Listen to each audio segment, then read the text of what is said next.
ఈ సందర్భం వచ్చింది కాబట్టి మీకు ఒక విషయం మనవి చేస్తాను. నేను ఒకప్పుడు విశాఖపట్నంలో ధర్మసోపానాల మీద ప్రసంగాలు చేస్తున్నాను. ఆ రోజుల్లో విశాఖపట్నంలో ఉన్న పాఠశాలల్లో ఉన్న విద్యార్థులకి మా నాన్నగారు అన్న విషయం మీద మాట్లాడమని వ్యాసరచన పోటీ నిర్వహించారు. వ్యాసరచన పోటీ నిర్వహిస్తే కొన్ని వందల మంది పిల్లలు పాల్గొన్నారు. అందులో 10 పేపర్లు చిట్ట చివర సెలెక్ట్ చేసి నాకు పంపించారు. ఇందులో ఫస్ట్, సెకండ్, థర్డ్ ప్రైజులు నిర్ణయించమని.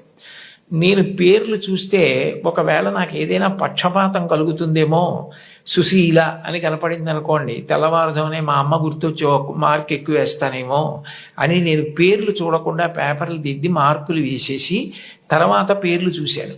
చూస్తే నేను ఫస్ట్ ప్రైజ్ ఇచ్చినటువంటి వ్యక్తి ఒక మహమ్మదీయ బాలిక. నేనేం మార్చలేదు సుమండి, అట్లాగే ఇచ్చేసాం. అప్పుడు ఆ బహుమతులు ఇస్తున్న సభకి అప్పుడు తిరుమల తిరుపతి దేవస్థానాలకి కార్యనిర్వహణాధికారి మాన్యులు శ్రీ ఎల్వి సుబ్రహ్మణ్యం గారు, ఆయన ముఖ్య అతిథిగా వచ్చారు. ఆయన ప్రైజ్ ఇస్తూ ఈ పిల్ల ఏం రాసింది మైక్లో చదివి వినిపించమనండి అన్నారు. అంటే ఆ పాప పేపర్ చదివింది. అందులో ఆమె ఏం రాసిందంటే, వాళ్ళ అమ్మగారు టీచరు, వాళ్ళ నాన్నగారు కూడా ఏదో ఉద్యోగం, ఆయనకి బ్లడ్ క్యాన్సర్ వచ్చింది, చూసుకోలేదు, ముదిరిపోయింది, 3 నెలల్లో చనిపోతారని చెప్పారు.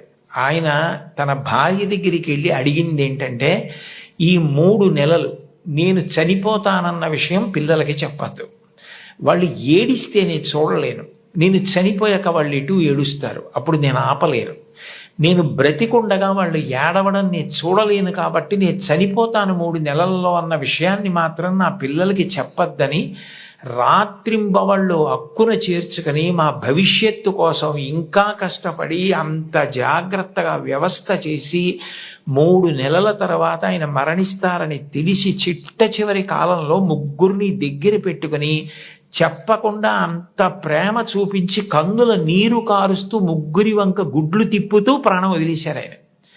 తండ్రి అంటే అది, అంతటి త్యాగశీలి మా నాన్న.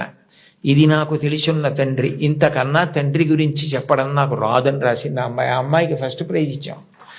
తండ్రి అంటే అంత గొప్పవాడు, మీకోసం ఏ త్యాగం చేయడానికైనా సిద్ధంగా ఉంటాడు.